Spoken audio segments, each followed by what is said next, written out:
presidente della comunità ebraica Navarro-Dina in vista del giorno della memoria il 27 gennaio, viviamo ormai in un clima simile a quello della Germania del 1933. Venezia si appresta a celebrare il giorno della memoria in un clima segnato dalla guerra a Gaza. Dalla presidente del Consiglio Comunale Ermelinda Damiano un appello a rigettare ogni forma di antisemitismo. Dopo la rapina di venerdì notte, i carabinieri stanno passando al setaccio le immagini delle telecamere di videosorveglianza per cercare i malviventi. Intanto a Torre di Mosto cresce la paura. Il questore di Venezia ha disposto 9 DASPO per lo scontro tra tifosi veneziani in occasione della partita Venezia-Feral-Pisalò lo scorso maggio. Furto sventato a Isola Verde, ladri bloccati dai proprietari degli appartamenti che li hanno visti attraverso le telecamere installate in casa. Soddisfatto il sindaco Armelao. Il consigliere regionale Andrea Zanoni lascia il PD per passare a Europa Verde. Li sento più vicini alle mie idee, dice l'ambientalista che scatena l'ira del suo ex partito, sconcertati dal metodo e dall'opportunismo. Basket, l'Umana Reyer maschile batte Cremona con un punteggio di 86 a 78, mentre le ragazze vincono 80 a 59. Buonasera e ben ritrovati con l'edizione di Venezia dei notiziari di Antenna 3. Ed ora i preparativi in vista della giornata della memoria prevista per il 27 gennaio. Durissima la denuncia della comunità ebraica veneziana dopo le polemiche dei giorni scorsi con Amnesty International. Alla comunità, dice il presidente Navarro-Dina, sono iniziate ad arrivare anche lettere di minaccia. Lottare sempre contro l'intolleranza, la discriminazione, il razzismo e l'antisemitismo che hanno rialzato la testa in questi tempi bui e continueremo a farlo. Le parole del vicepresidente della comunità ebraica di Venezia, Paolo Navarro-Dina, risuonano nell'aula consiliare di Ca' Fersetti. Dalla sua istituzione nel 2005, forse mai il giorno della memoria, la ricorrenza internazionale che commemora le vittime dell'Olocausto, si è svolta in città in un clima di tensione politico come quello di oggi.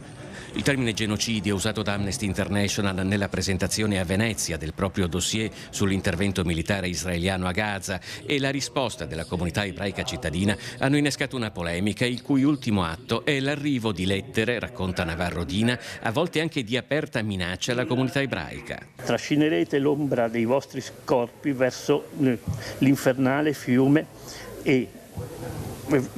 flaggetonte, ribollente del sangue di voi versato per giacere in esso finalmente ed eternamente condannati.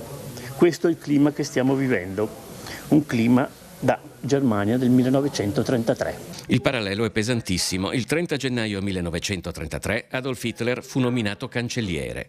Benché avesse solo una maggioranza relativa in Parlamento, già a marzo il Reichstag gli conferì per decreto poteri dittatoriali e ad aprile la riforma delle norme sui funzionari pubblici di carriera obbligò tutti i non ariani alle dimissioni e al pensionamento anticipato. Era il primo di una lunga serie di provvedimenti contro gli ebrei. Subito dopo parla Petra Schäfer del Centro Tedesco di Studi Veneziani, citando l'attuale ministra Claudia Roth. Vediamo l'antisemitismo in Europa crescere, quindi è fondamentale che collettivamente contrastiamo con piena convinzione tutti insieme l'antisemitismo nell'intero continente. La polemica sull'uso del termine genocidio aveva portato l'Ateneo Veneto a ritirare la disponibilità della sala. L'incontro si era poi svolto nei locali di San Giobbe dell'università, ma alcuni hanno attaccato la comunità ebraica accusandola di censura. La posizione degli ebrei veneziani è sempre stata netta, no alla parola genocidio, nessuna censura né sull'incontro,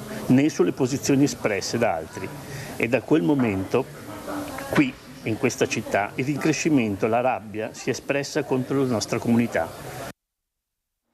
Venezia si appresta dunque a celebrare il giorno della memoria in un clima segnato dalla guerra a Gaza e dal conseguente dibattito politico. Dalla Presidente del Consiglio Comunale Ermenilda Damiano un appello a rigettare ogni forma di antisemitismo.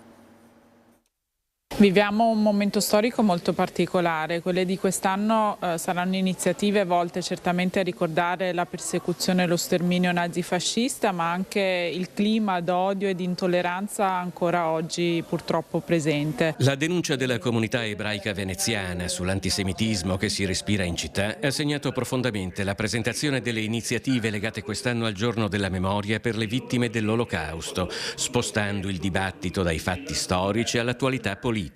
La memoria diventa un'arma potente solo se la attualizziamo, e la attualizziamo in questo momento nei confronti di una vicenda complessiva che si sta complicando sempre di più. Venezia è un importante presidio di memoria e di libertà, ed è per questo che ognuno di noi deve fare anche quello sforzo in più per respingere con forza e convinzione ogni rigurgito antisemita e ogni attacco agli ebrei, alla comunità ebraica veneziana. La commemorazione delle vittime dell'Olocausto non si esaurisce in un giorno. Il Comune di Venezia dedica da sempre un calendario estremamente fitto e composito di eventi. Iniziative che diventano occasioni importanti di riflessione storico-culturale e morale, e iniziative che vedono sempre di più la partecipazione di associazioni, di enti culturali cittadini, delle municipalità e anche dei giovani. Che pietre d'inciampo saranno posate quest'anno? Ma sono 12, sono 5 posati a Venezia in centro storico, 5 al Lido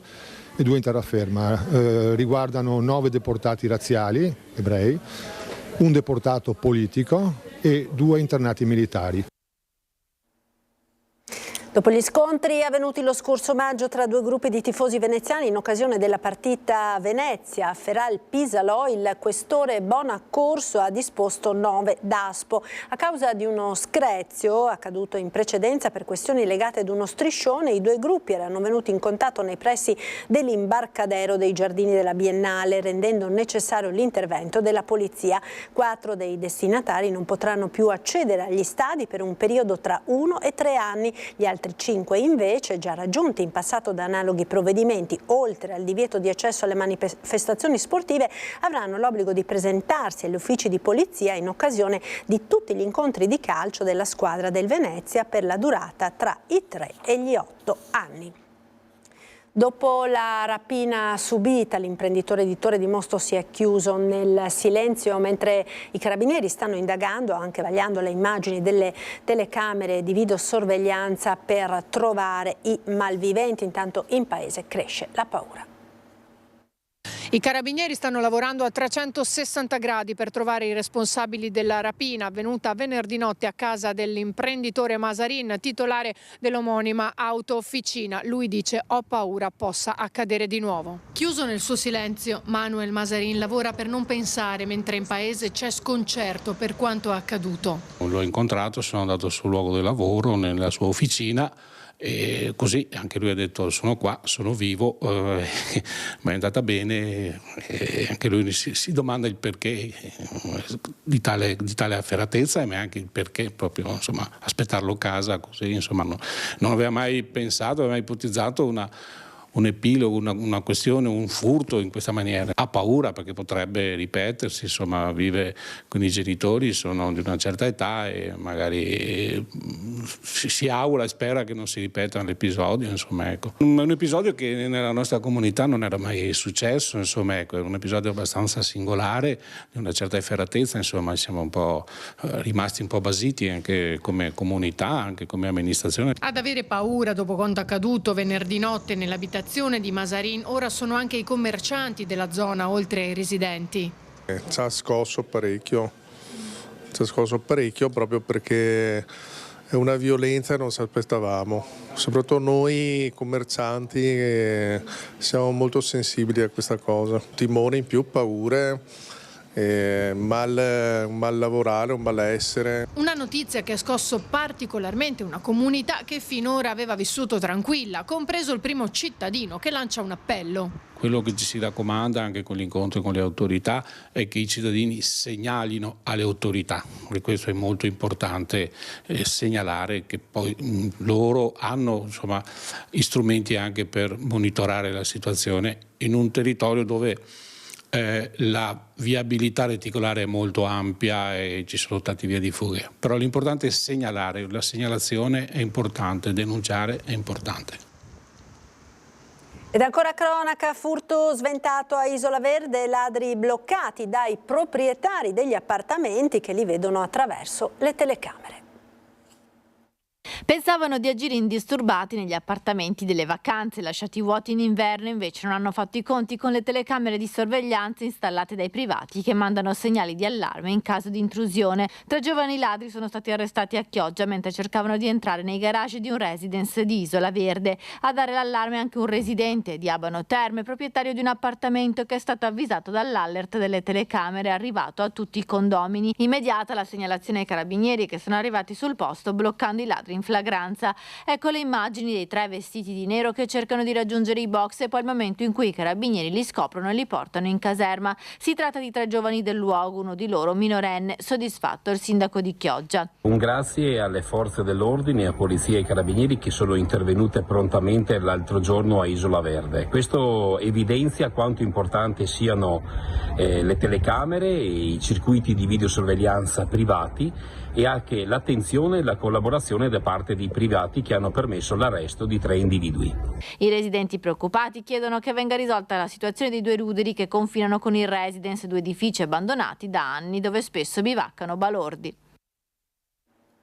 Un tamponamento questa mattina verso le 9 lungo la tangenziale di Mestre ha coinvolto 2 autocarri e provocato l'uscita di uno dalla sede stradale con perdita del carico fuori dalla carreggiata, illesi entrambi i conducenti. L'incidente si è verificato poco prima dello svincolo di Mira Oriago in direzione Venezia, provocando, per cause al vaglio della polizia stradale, l'uscita di strada di uno dei 2 mezzi pesanti, finito rovesciato sul canale di scolo che costeggia la strada. Nell'urto uno dei 2 autocarri ha perso il carico di calzature che trasportava sul posto. Oltre la polstrada sono intervenuti anche gli ausiliari della viabilità di CAV ed il soccorso stradale.